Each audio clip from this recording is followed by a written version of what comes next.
Hey everybody, it's been a little while. I've been getting a lot of questions over the past couple of years about this guitar, and it's actually the guitar that I've owned the longest as of right now. And just going back through, my YouTube catalog, I realized that I just haven't really talked too much about this. So figured why not do that today. So this is a Gibson ES-335.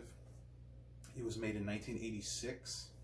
It originally belonged to my great-grandfather, Bernard, and I call this guitar Bernice.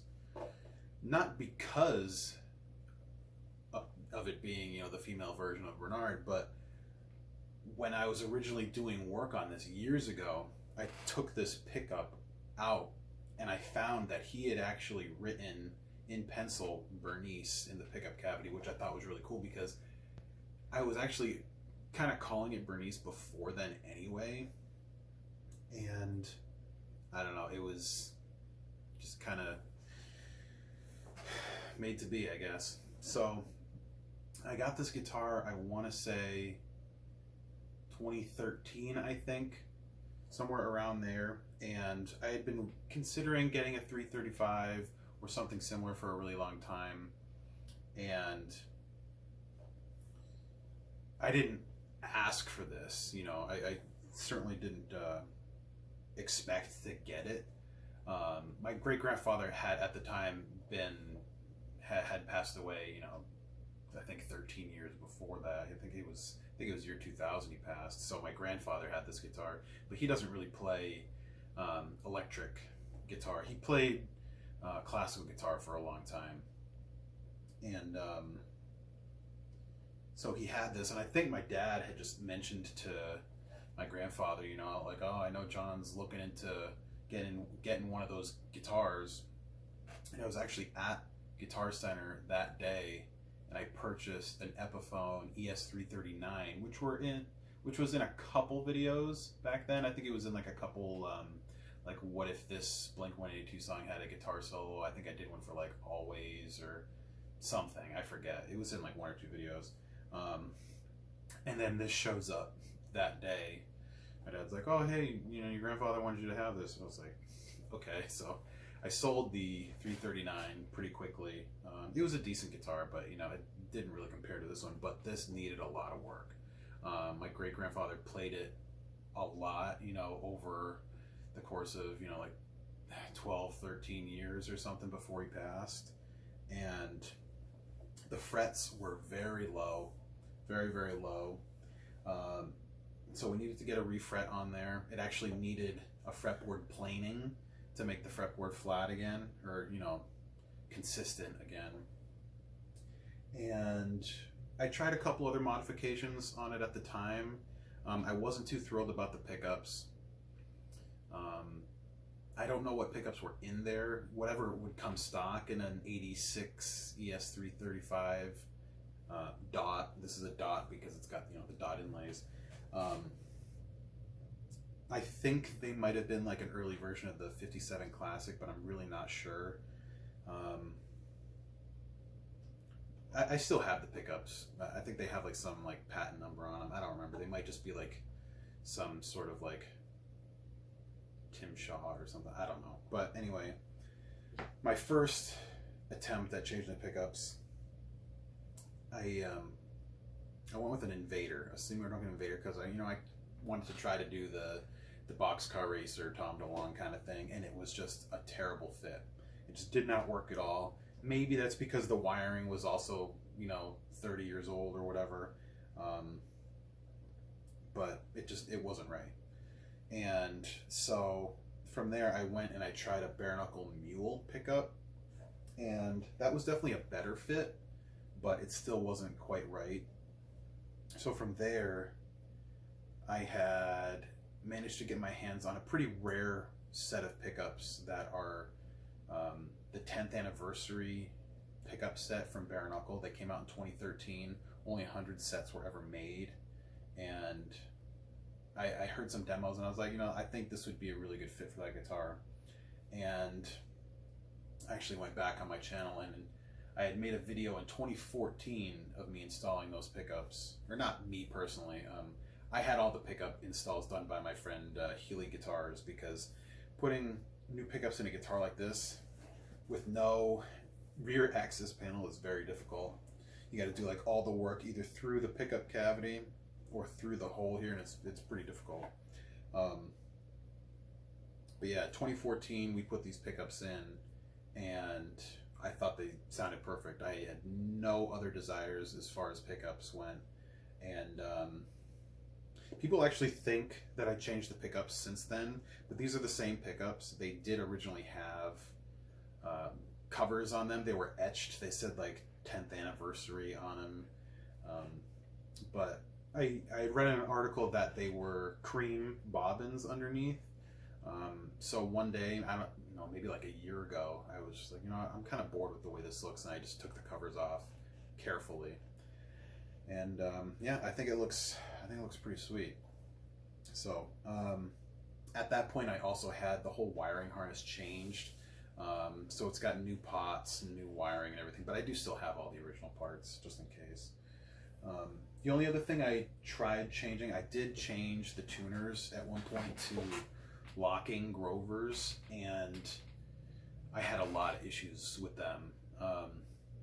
It was at a point where I felt like all of my guitars needed to have locking tuners because it was going to make it a better guitar, but the design of those tuners was just not good. It was weird because you would put the string through the hole, and then as you tightened it, or as you turned the tuning key, it wouldn't actually turn the post. What it would do is it would have a mechanism that comes in and locks the string in place, and once it's locked and it feels like enough pressure, then the post starts to turn.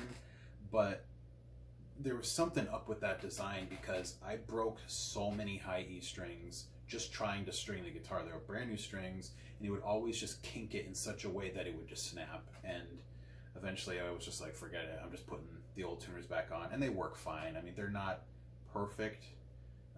They slip occasionally, but not anything horrible. I think this is a new nut. I'm pretty sure it is a new bone nut that was put in, 2013, 2014 or whatever. And yeah, I mean, I don't play this a lot because, as I've said, in a lot of like Q&As and stuff like that, it's just a very cumbersome guitar. It's very big. It's basically like, sometimes it feels like you're playing a sheet of plywood, and having your arm way up here is just not super comfortable. If I'm standing up, then it's not bad, but I don't play a lot sitting up or standing up. I mean, I don't play live or anything like that. Most of my playing consists of, writing original songs, or, sitting at my computer playing something. So it's a little big for me personally. I prefer a smaller size guitar, which is the main reason why I don't play it too much. But all that being said, after all the work that Healy Guitars did on it, and just the fact that, it's a great design, it still plays and sounds incredible. I mean, anytime I need it, or anytime, I feel like, let me go play my 335, it always does a great job. I just put new strings on it yesterday, and, I polished the frets, I oiled the fretboard, and it was hard to put down. I had to go to my family's place, but before then I was just playing it all morning and having a lot of fun with it. So they're great guitars. I mean, there's a lot of people that have a lot of praise for a 335 or that sort of style guitar, and it's for good reason. I mean, the semi-hollow aspect really brings out a nice tonal quality on the guitar. It's because of that, it's loud enough to be able to mess around without an amp if you wanted to, which is really cool. But most of what I find for a use for this guitar is actually in my recordings. You wouldn't think, based on the type of music that I play, that I would use this too much, but it's found its way into, I would probably say every album of mine, not including the acoustic albums.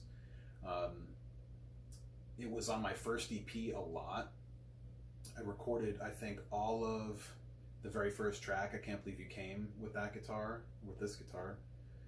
I want to say that it was on One of Everything a lot, and maybe even a little bit of Haste too. And then I'm sure I used it a bunch for certain layers of the With Vigor album. I mean, it's certainly on songs like Cerulean or Cold Hands. That's kind of what this guitar ends up being a lot. It's a really good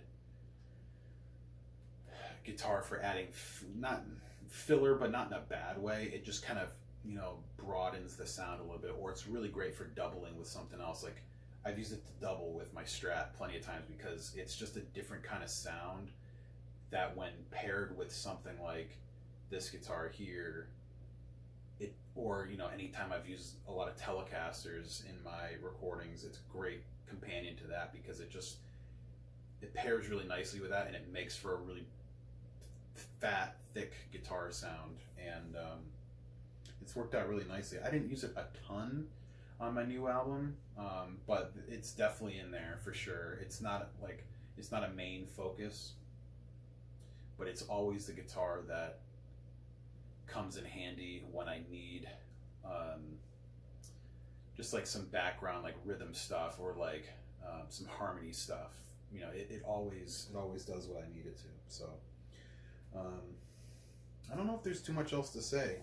Oh yeah, this guitar is actually a factory second. I don't know why, but you can see, well, you probably can't see, but on the back is actually stamped SEC for second, and it might be because of this little piece of like finish right here. I'm not entirely sure. Usually that would be covered up by the pick guard anyway, but I'm not sure. I mean, it's kind of hard to even see, but it's kind of got a little bit of like a discoloration right there, but I don't know. It's a very cool guitar. I still have the original receipts for it, which is really cool. And yeah, I mean, I don't plan on ever getting rid of this because it's been in my family since before I was born. And yeah, it's a tone monster, and it certainly does a good job when I need it to. So if you have any questions on the guitar at all, definitely let me know. And yeah, thanks for watching.